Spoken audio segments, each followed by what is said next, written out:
Hello and welcome along to the Weather Studio Live. It's 1 o'clock, it's Tuesday. I'm Alex Deakin. I'm Aidan McGivern, meteorologist here at the Met Office. We are broadcasting live from Met Office HQ in Exeter, home of all things meteorological. So, of course, we are ready and willing to talk about the weather during the next few days and beyond. And if you have any questions, do send them in. We'll try our best to answer your questions, respond to your comments as much as we can. It's a busy show today. Yes, it is. Yes, we are live on Twitter, on Facebook and on YouTube. Send your questions in. We will try and get through them as much as we can. We are focusing on UK weather for the next couple of days because there is more rain to come and there are warnings in force. But we're also looking at a big change in the weather as we go into December. It's looking, very much colder, but also a little bit brighter, thankfully. And we're also looking higher up in the atmosphere. Yeah, and beyond. One of your questions might be, will it be a white Christmas? Because, of course, we're less than a month till Christmas Day.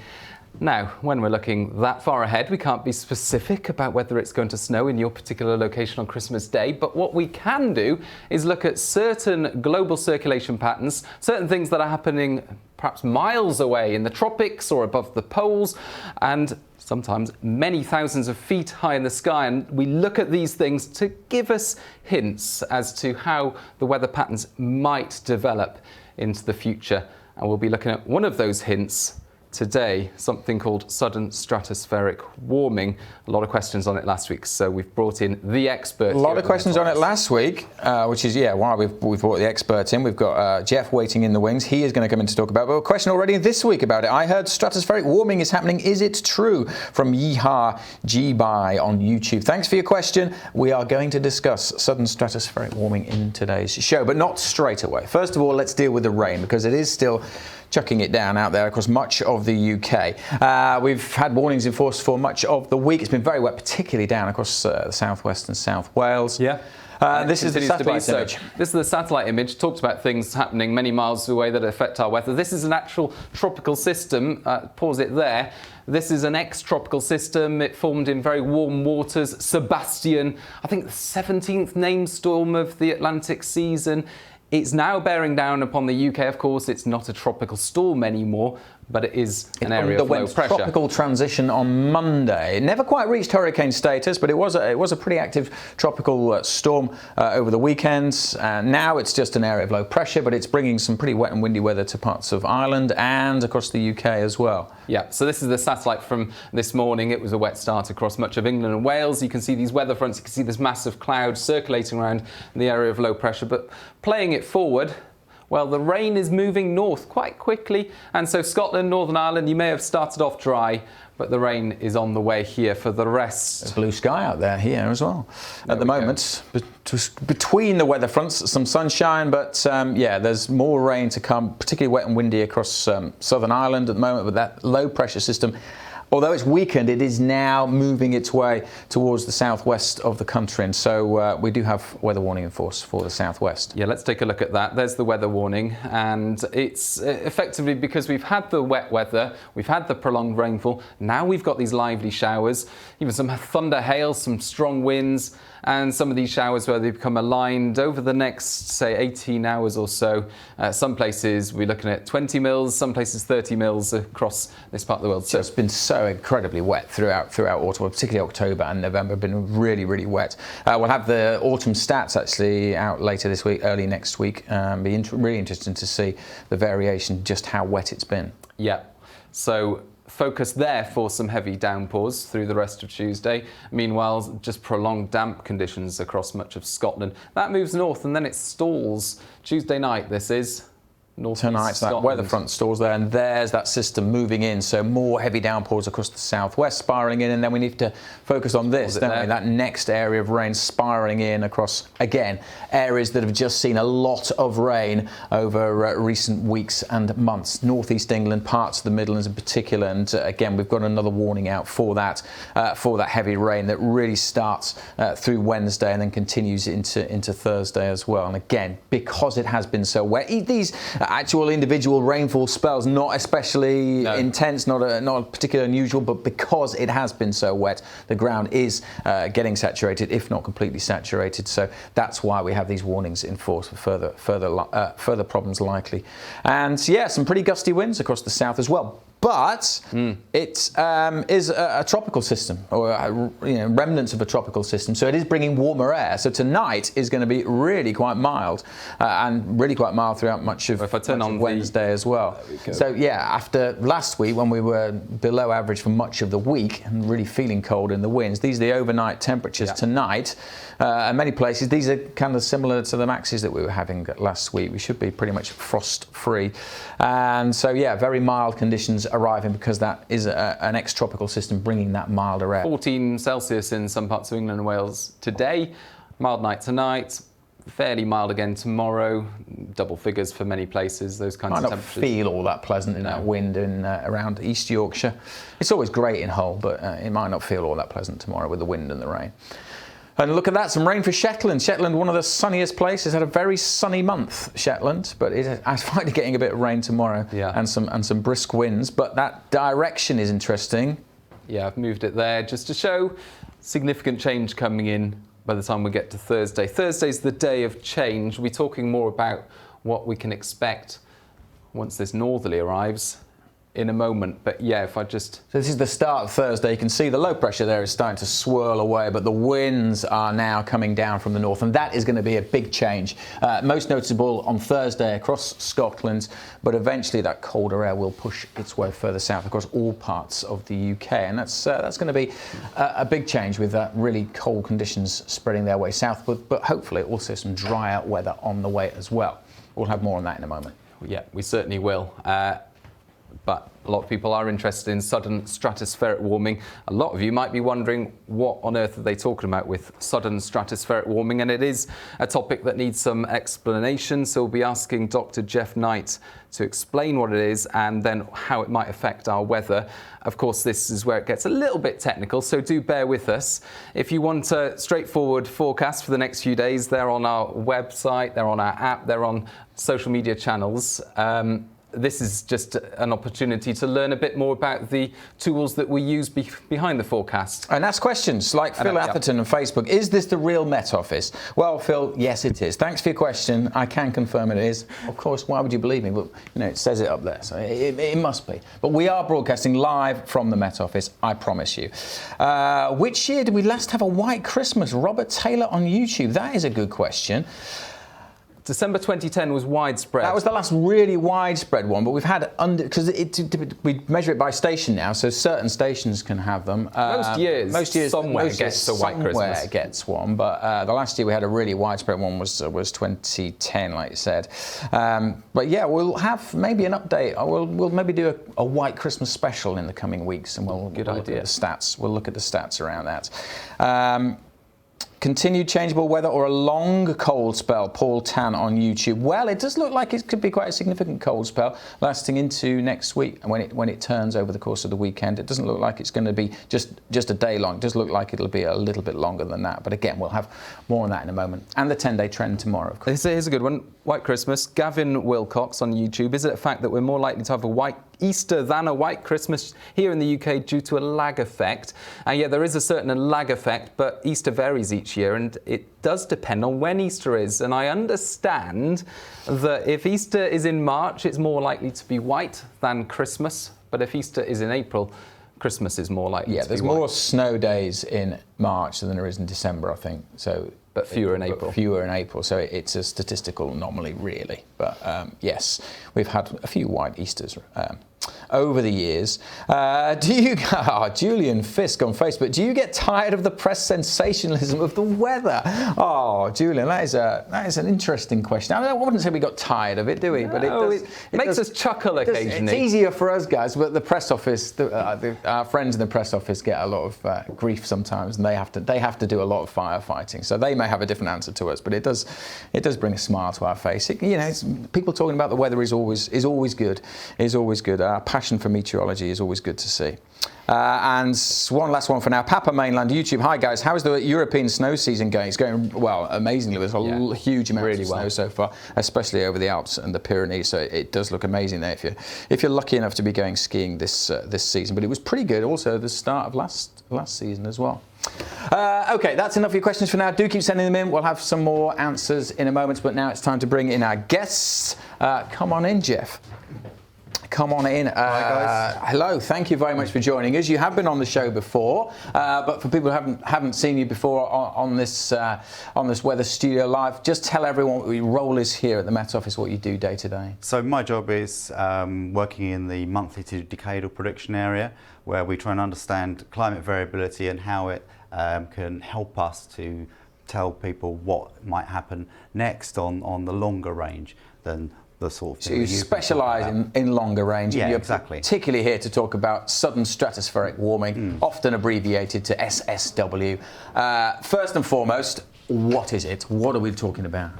Well, the sudden stratospheric warming is stratospheric to start off with, and the stratosphere is the layer of the atmosphere which lies above that which the weather takes place in. So the weather takes place in the troposphere there, up to 10 kilometres. Exactly, yeah. So above that, from 10 to 50 kilometres is the stratosphere. So it doesn't have any weather itself, but it can actually exert an influence on what's going on underneath. Okay. And what do we normally see in the stratosphere above the North Pole? Well, when it comes to winter time, the polar stratosphere gets incredibly cold, so down to up to minus 85 degrees C. Wow. Really, really cold. And that sort of pool of cold air over the North Pole can encourage these very, very strong westerly winds, up to 150 miles an hour or more, to circulate around this area of very cold air, which we call the stratospheric polar vortex. And this happens every winter. This is a normal setup because the Earth tilts away, the North Pole tilting away in the winter months. It just gets exceptionally cold, and this wind kind of just sets up automatically. That's right. You know, as meteorologists, we all know it's the differences in temperature that create these winds. The stronger the differences, the bigger the winds, and this is a very, very huge difference in temperature. So high up in the atmosphere, yes, way above where we normally look at weather. This is happening every winter. Exactly. So the winds are going. It's like the jet stream, isn't it? But it's way above the jet stream. Yes. So this is kind of what we call the polar night jet, which is a jet stream which is way above the normal jet stream that we think of, about sort of 10 kilometres up. This is kind of, we're looking 30, 40, 50 kilometres up. So the winds most of the time happily going round westerly, but that can change. Yes, so just now and again we can get a reduction in the speed of the westerly winds, and sometimes it can even get to the point where it actually reverses and the winds become easterly. And when this happens, that's called a sudden stratospheric warming. We tend to make a distinction between two kinds. When it gets to the point where it actually reverses, then that's a major event. When it doesn't quite get that far, it's a minor event. And why? Why is it called sudden stratospheric? We're talking about winds. Where's the warming coming from? Because what tends to happen is when the winds weaken, then the polar vortex can weaken, get displaced off the pole, or even split in two. And when it does that, it allows warm air to rush in over the North Pole and then increase the temperature by maybe 60 or 70 degrees over the North Pole. So a sudden jump in the temperature high up in the stratosphere can be a signal that these winds have started to reverse. And then why is that? So, but this is still way up in the atmosphere. Exactly. How does that? Why are we bothered about that down on the surface? Yeah. So the stratosphere, when it does this, when it has an SSW, can have an influence on the surface conditions. It's a bit like having a flywheel. If you imagine our weather systems as like going round on a carousel or a flywheel, and then you put on top of that another flywheel that's going very fast, you'll spin up the lower flywheel. But if you then take that away, then that influence isn't there anymore. Okay. So it kind of stops it from gaining that extra speed, which gives a less impetus for the surface winds to be westerly. So what happens high up in the atmosphere, sudden stratospheric warming, the winds change up there, and they can eventually, because it doesn't happen very quickly, does it? Eventually they can impact the winds, or particularly the jet stream, that then impacts the UK weather potentially. Yeah, typically maybe a delay of a week or two. And that can result in a weakening of the jet stream, and therefore we're more likely to get winds from the north or the east. That's right. So when we have that, we tend to sort of see this change in circulation near the surface, which gives us winds from a colder direction. So at this time of year, if we get winds off the Atlantic, they tend to be mild. And from any other direction, essentially, they tend to be cold. So if you've got northerlies or easterlies, you're going to get colder weather. So it increases the chance of us getting cold spells, basically. When you see the sudden stratospheric warming, it can be, but it's not all the time, as it doesn't happen all the time. No, that's right. So the stratosphere is one influence on the weather system. There are lots of others. So we think about effects remotely from the tropics, that kind of thing coming in, can compete or even overwhelm what's going on in the stratosphere. So it can affect, but equally you can still get cold spells across the UK without the sudden stratospheric warming. They're not. That's right. You know, there's not a one-to-one relationship. No. Okay, so that's in a nutshell what sudden stratospheric warming is. The next question is, are we seeing it for this winter? Well, so something interesting has been happening recently in the stratosphere. So this is a map of the stratospheric polar vortex as it was about 10 days ago. So the UK is just down here. Yep. Just so orientate yourself. On the pole, That's the North Pole. Yeah. So what we're seeing is these contour lines show the polar vortex with winds circulating around it very, very fast. And the vortex there is quite strong and quite centrally positioned over the North Pole. This was a week or so ago. 10 days ago. 10 days ago. What about now? If I put this on, this is what's happening now. So what's happened now is we can see that the polar vortex has been shunted away towards the Eurasian side. And that means that it's less stable and overall less intense by the way we winds are still definitely going around west. So we can sort of see that the circulation of winds is around like this, but definitely we can see that this high pressure system over here, this stratospheric high pressure system, has sort of moved in and become stronger. That's sort of part of that kind of sort of yin and yang type pattern that characterises these sorts of This was events. yesterday. That's yesterday. So let's look at the future.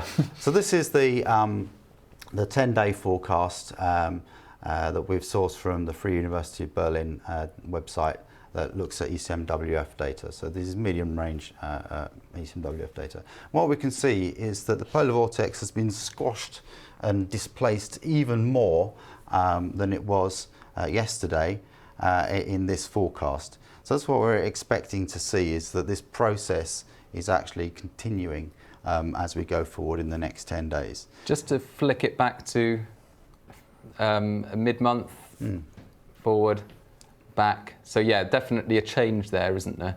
That's right, yes. So there's a clear change. And if this vortex were to go further and it moved right off the pole, what we could see then is this area here would move in, and it's got far less intense blues, and so the temperature here would rise substantially. Okay, so that would be the warming that we would see. Yes. Okay. So that is a shift. Things have changed, but actually, before sort of mid-November, that polar vortex was significantly stronger than normal. Yeah. So in order to get a handle on the strength of the polar vortex, we need a measure of that. And what we tend to do is we tend to trace the 60-degree north line all around the pole, and then we work out what the average wind speed is, so the average westerly wind speed.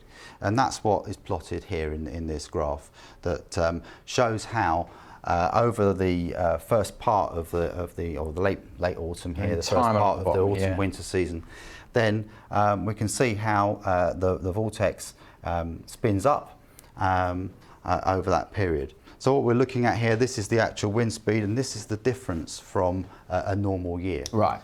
So we can see is it's going along fairly normally, everything's sort of progressing very well, and at this point in early November, it starts to get very, very strong for the time of year. So this is kind of almost as strong as it gets. Right, okay, so the polar vortex time of year. A couple of weeks ago was actually significantly Really stronger than normal. Yeah, it was. Significantly stronger than normal. But it started to drop off. Indeed. So it has started to ease. So we've seen that decline that was sort of shown in the maps, essentially. Yeah. And so we can see this lack of intensity, or this reduction in intensity over time. So up to about now, it's only really got down to back to normal because it was so strong before. But that trend is projected to continue, as we saw in the ECMWF forecast. And is it going to continue? So this is the forecast, quite a long way into the future. Yeah, so obviously we want to look a bit further than 10 days ahead. So we're looking here at the Met Office Long Range Forecast System, which shows that same stratospheric polar vortex intensity index going into the future. Now, it's a bit of a confusing plot. Let me explain it just a little bit. Good, yeah, that'd be good. So, of course, we run an ensemble system, which has produced lots of forecasts to explore the range of possibilities, and they're shown in grey. So all of those grey lines are each of the different individual computer model runs, the ensembles, okay. Yeah. And the average of those is the red line. Right. And this blue line here, this central blue line, is what the model typically does on average over many, many years. Yeah. So if we're above that blue line, we're looking at a polar vortex which is stronger than it would normally be, and if we're below that, it's weaker. And so this is going forward in time through the month. So we're pretty much here now. So we're here. Going through the winter. That's the start of December, and then there's Christmas there, and there's the rest of the winter there. But I think this is the part that's most important, the early part. So what we're seeing is that decline continuing, just as we saw in the ECMWF forecast, very, very similar outcome up to about 10 days ahead. But subsequently, we're seeing that a lot of the members in this ensemble are recovering quite strongly, coming back to normal strength, if not a bit stronger than normal. There's a definite trend there, back up, isn't there, from mid-December onwards. There's a few that sort of stay a little bit lower, but they're definitely the minority. There's a strong signal here that actually, yes, the polar vortex is weakening or having a wobble, but we're expecting it to recover, and so we're not expecting a sudden stratospheric warming event. Yeah, so this is what we would classify as a minor event. A major sudden stratospheric warming would be when you get down to here, down to zero. But that looks pretty unlikely. And it doesn't look as if it's likely in the reasonably near future. So we would anticipate, I think, that a minor event like that would have a relatively small effect on the surface weather. Okay. So this spinning vortex, it helps to reinforce the jet stream if it's strong, and what we're seeing is a weakening of it in the next couple of weeks. And then, like you say, that red line goes a little bit higher again, above average, around the turn of the year, and that would indicate that it would help to, again, keep that strength going of the jet stream. Yeah. Which, of course, brings us unsettled weather, but also mild weather. I think that's the direction that this is pushing in. Of course, there are other things going on as well. And again, we don't have to have sudden stratospheric warming to get cold spells across the UK. We can get snowy days without sudden stratospheric warming. And equally, even if sudden stratospheric warming does happen, that gets down to zero. It's no guarantee that we're going to get an easterly, a beast from the east, or anything like that. No. It's a higher probability. So, I mean, what we do is we put all these factors together. I mean, this is just one aspect of what we've been looking at in producing our long-range forecast. So we released our long-range forecast this week for 3 months ahead, and that talked about a whole range of factors, including some other things that are going on, interesting things that are going on in the tropics at the moment, which are sort of pushing it more as well in that direction. For it being sort of tending to be more westerly, kind of more chance of it being a mild winter. Brilliant. Thank you very much, Jeff, for explaining all that. It was really absolutely fascinating. Yeah, and if there are updates, we'll have you back on to. You are constantly monitoring this. This is basically your job, isn't it? This time of year, you're always looking at the stratosphere and that kind of thing. Before you go, Jeff, a few people have asked some questions. For example, let's see, Stephen Richards on YouTube has asked, what was the effect of the Antarctic SSW this year? Question. They're very rare, aren't they? They are. So in the Antarctic, we've only ever really seen one full major SSW. That was in the year 2002. But this year we had if it makes sense to say, a reasonably large minor event. Right. So by the way we classify these things. But it's ongoing research, because it's only just happened. Really, the thing you gotta know about the southern hemisphere is that it doesn't have as much variability as in the northern hemisphere. So the polar vortex there in the austral winter is very, very strong, and it barely fluctuates from year to year. We don't tend to see. Is that because of the land mass is different in the Northern Hemisphere? Exactly. Is that one of the impacts? Exactly. I mean, in the Northern Hemisphere, we've got all this complicated land mass, mountains, all these sorts of things that are continually sort of perturbing what's going on. But in the Southern Hemisphere, that's not really there so much. So even a small event like this can have an effect, and it's certainly been suggested by a lot of our colleagues in places like Australia that that's actually had an impact on their springtime. So yeah, it does certainly have an impact when it happens. It just happens so rarely. Yeah, so you don't get as much information because it haven't happened that often before. So it's harder to make these draw these conclusions as well. Yeah, I mean, it wouldn't be so much fun, looking at the stratosphere in the Southern Hemisphere, because you'd be waiting a long time for something interesting to happen. Yeah. So Jeff, just one final question, because you said that they're quite rare events in the Southern Hemisphere. Jay Sangster on Facebook has said, have we always had these SSW events in the Northern Hemisphere example? He remembers some particularly cold winters. Were they as a result of SSW, or is it a new phenomenon? Well, as we've sort of kind of indicated, SSWs promote cold weather, but cold weather don't need SSWs necessarily. And so if you look back through the past, you can sort of see a lot of events. Some of them are going to be associated with this, some aren't. Yeah, it's going to be sort of like each individual case is going to be individual. And we've been keeping track of them, haven't we, for about 50 years?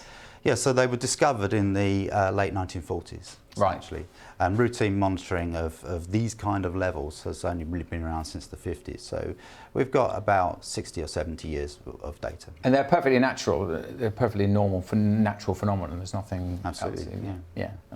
Excellent. Fascinating. Excellent. Thank you again, Jeff. Thank you very much for coming on. It's really insightful. Great stuff. And again, emphasise enough, that was because a lot of people were asking questions about SSW last week, so that's why we've been talking about it. We heard there, right from the horse's mouth, from Jeff there, who's analysing this all stages. Yes, something is happening up in the stratosphere. We've seen a weakening but only from above normal to down close to or slightly below average, and the computer projections at the moment are for that to recover, through December. So we're not expecting any major events from that. Excuse me. But we will keep you updated, and if anything does happen, we'll get Jeff back in.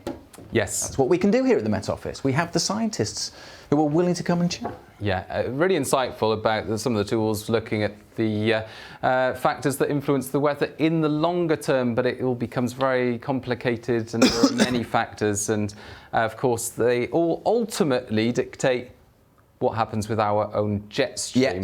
Yes. So let's get back to that in the next few days, because we are going to see a change across the UK. We've talked about the wet weather for the next couple of days. If you are in South Wales, South West England, North East England in particular, don't forget to check the Met Office for the latest on those weather warnings, because there is more rain to come.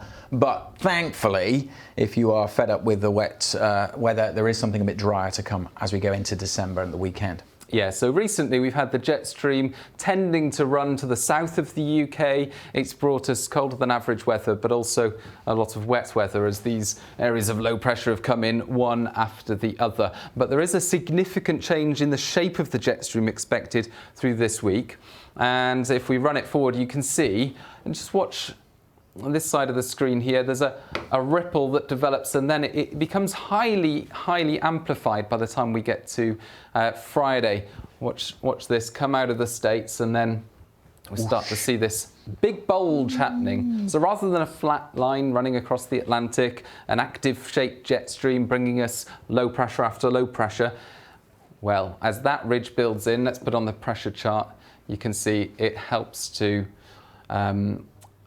build high pressure across the UK. Look at the jet stream now. Look at that, really building there across to the west of the UK. Well, we're still on the cold side at this stage. This is Saturday, so there's this question mark about this low pressure and how it's going to interact with the jet stream and how far in it gets. Could bring some wet weather across the southwest, especially. Again, that won't be welcome because it is the ground is saturated here. But for most places, look at that high pressure moving in. But also the blue colours moving in as well. So Saturday morning is going to be cold, a really cold start to the day, minus double digits across some sheltered parts of Scotland, for example, widespread frost up and down the country, apart from maybe the Scilly Isles, Cornwall, parts of Devon, because of this low that slides in, and as Alex was saying, uncertainty with that, and whether or not it brings some wet weather. It's fine line at the moment. Yeah, it is. Thin margins. But it should be cracking for most of the UK. Clear blue skies. So I was driving around this weekend. There's so many leaves. The leaves are still absolutely beautiful, but because the sky is so grey, it just looked just needed a bit of blue sky to really enhance the colours of the leaves. So I'm really expecting this weekend it's going to look spectacular again. Yeah. Well, if there are any left.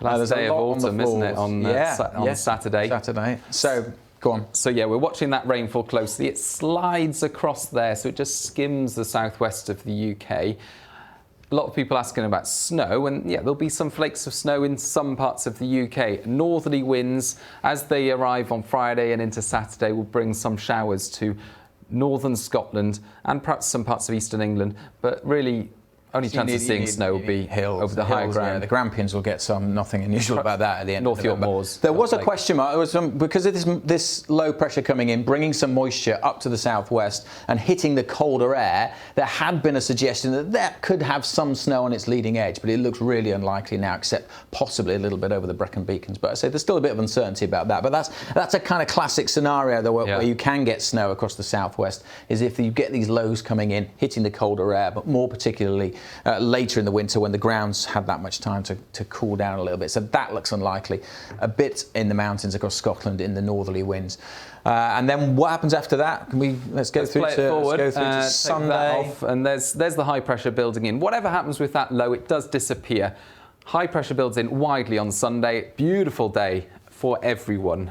We can promise dry weather. Again, 1 or 2 showers into the north of Scotland as the winds come in from the north. But that's the jet stream. Yeah. Don't be scared by that. That's not how strong. That's the winds high up in the atmosphere, but that jet stream has now arched right over. These are the surface winds coming down and high pressure. So again, most places looking dry and fine. And so, yeah, the ground should have some time to dry out, thankfully, and probably sticking around well into next week. Yeah, so the indications, let's take that off and make the most of my drawing skills. Drawing. This is the highlights. Where's my pen? I don't know where my pen is. Oh, I lost your pen. Oh no, Tony Hart. This didn't happen to Tony Hart. I'll tell you what someone's done. They've turned the desk around. The pens are on that side. Do you want me to get you a pen? Please. No, pens are not there. This is building it up too much. Pens are not here either. No pens. We are penless. Never mind. To paint a picture in your minds using my words, which is basically high pressure is going to slip south, and we'll see a bit more of a westerly breeze for northern parts of Britain. Well, you'll have more without a pen, but with some graphics hopefully in the 10-day trend, which will be tomorrow. That'll be on Facebook and on YouTube. So we'll have that in the 10-day trend tomorrow. Claire's on her hands and knees. Claire's on her hands and knees. She's pointing to a pen. We found the pens. Probably. It's a bit too late now. It's probably a bit too late. I've already described. Okay. Thanks, Claire. Good demand. Thanks, Claire. Claire's been. Fantastic. This is going to be disappointing now. This is next week's weather. There's the high pressure, okay, something like that, and the winds coming like that from the west for parts of northern Britain. So perhaps a bit more cloud, a bit more rain for say parts of northern and northwest Scotland, but otherwise a prolonged dry spell for England and Wales. A much needed break in the rain, at least through to the middle or even the end of next week. So yes, that's in a nutshell. It was worth getting the pen out for. We'll have more on that in the 10-day trend tomorrow. More on that in our long-range forecast as always. So yes, make sure you stay tuned to everything from the Met Office, Facebook, Twitter, and podcasts as well. The Weather Snap podcast should be out later this week, which will talk a bit about the wet weather, of course, and the change, but also a mostly weather podcast, which should be out Monday, which Claire's recording today, I think, with Jeff Knight. So that'll be about sudden stratospheric warming. So if you want to know more about that, the Mostly Weather podcast will be out on Monday. Any more questions coming in? Yes. So P Hart on YouTube, why do you overestimate our temperature predictions? I see the occasional comment when we put forecasts out about us overestimating temperature predictions. Normally, when we put temperatures on the maps, warm. I think what it refers to is normally, when we put temperatures on our maps, there's only a limited amount of numbers we can put on there, and normally they relate to the town or city names that are situated next to the symbols. Normally, towns and cities are a bit milder than surrounding countryside, so your back garden, and they refer to maximum temperatures, so not necessarily only the absolute peak. So your back garden, if it's a bit outside of London, if it's somewhere in the countryside in Kent, for example, it might be a couple of degrees lower compared to centre of London, basically. But if there's a significant difference, say on a cold night, we talk about, mins in Scotland, for example, -6 in Shelter Glens, that sort of thing. But, you kind of try and represent where many people live, so we put them on the main towns and cities across the UK. Good question, though. Other questions still coming in about SSW, so we'll have to answer those perhaps at another time. But thank you. Keep them questions coming in. We can go and ask Jeff and get him back on and get these questions lined up. Yolanda Conquest Oaks on Facebook. Is there any thought to have a TV station dedicated to the weather, just like they have in the States? Well, we're up for it. Good idea, Yolanda. If you could get the funds together and speak to some important people. Two presenters right here. We'll be willing to do it. 24/7. If you thought this was too short and snappy. In all seriousness, I guess in America they have a lot of weather to get across. It might become a little boring after a while. Have 24 hours of weather. But I mean, you and I would have 24 hours. It wouldn't be boring. We'd run out of pens quite quickly. But well, why not? Why not, Yolanda? It has been talked about before in the past, back in when cable television started up, there was going to be a weather channel. In fact, there may have even been one for a while. But at the moment, well, we're not planning on, but feel free to crowdfund one, and we'll only be too happy to present. Any other questions coming in? Again, a lot of SSWs. There's a lag between SSW and the effect below. Well, as Jeff said, between 1 and 2 weeks. So actually, as I said earlier, if you want a white Christmas, we kind of need that to be happening. The SSWs to be happening pretty soon, and as we've seen, there are no real signs of that. But we'll have more on the projections through December and white Christmas updates. The short answer to is it going to snow at Christmas is it's way too early, and anyone who tells you otherwise is fibbing. So we'll have more as we get closer to the time. But thank you very much for watching. Make sure you stay tuned to everything from the Met Office. If you've liked this, tell your friends, subscribe, give us the thumbs up, and keep your questions coming in, even if you're not watching this live. But thanks very much, and we will see you again next week. See you soon.